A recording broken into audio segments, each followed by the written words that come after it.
Ô Clever, como é que você viu esse envolvimento dos Estados Unidos, né? Houve ali uma tentativa de protagonismo até maior do que obteve Joe Biden naquela visita a Israel, justamente porque no momento em que ele estava lá, aquele hospital foi atingido em Gaza, que gerou uma repercussão muito grande e um número que ainda não foi levantado em termos de vítimas e pessoas mortas, nem aonde de fato aquele bombardeio teria atingido, e ambos os lados buscando culpados e apontando culpados. Israel dizendo que foi um foguete que saiu daquele grupo Jihad Islâmica.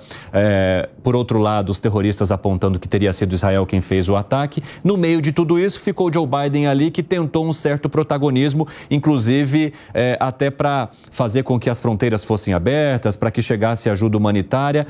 Essa entrada dos Estados Unidos te soou como? Olha, Evandro, veja bem, os Estados Unidos é um aliado histórico de Israel. Não é? Os Estados Unidos, inclusive junto com o Brasil, em 1946, com a instalação da ONU, foi um dos protagonistas no sentido de patrocinar a criação do Estado de Israel.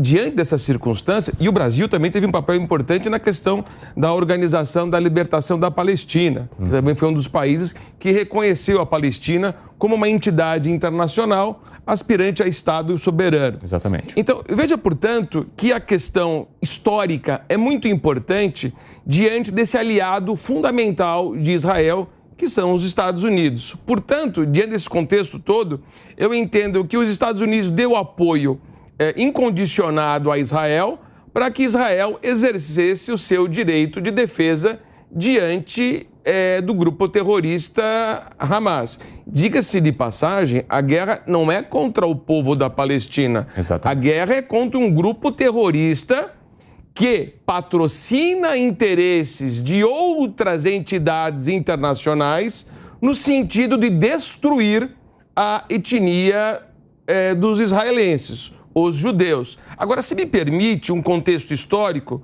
ao seu telespectador e aos colegas, eu me pergunto, esse é um conflito territorial ou religioso? A grande questão é a seguinte: a gente vai se remontar aqui ao passado, a Abraão, a Isaac e Ismael, filhos de Abraão, que tiveram duas linhagens distintas. Isaac, do ponto de vista judeu, e Ismael, do ponto de vista muçulmano, porque Abraão teve a filha com uma egípcia. Então, diante disso, como é a religião muçulmana? É uma religião missionária, que conquista as pessoas, e o povo judeu é uma religião messiânica, onde há o critério de adoção pela religião, pela linhagem, pela descendência. Exatamente. Os muçulmanos, eles nunca aceitaram essa questão da exclusividade do povo de Israel, de ser o povo escolhido por Abraão. Ou seja, tem uma questão histórica muito grande que separa os dois povos, a Palestina e os muçulmanos do modo geral, e o povo de Israel, que reclama a ocupação daquele território por uma questão sagrada, enfim, da Arca da Aliança, enfim, que se encontra em Jerusalém, e do grande templo que ali estava. Então, veja, portanto, que é uma questão também religiosa e de ocupação territorial. Veja que Israel já ocupou aquela área algumas vezes, foi expulsa, o povo judeu.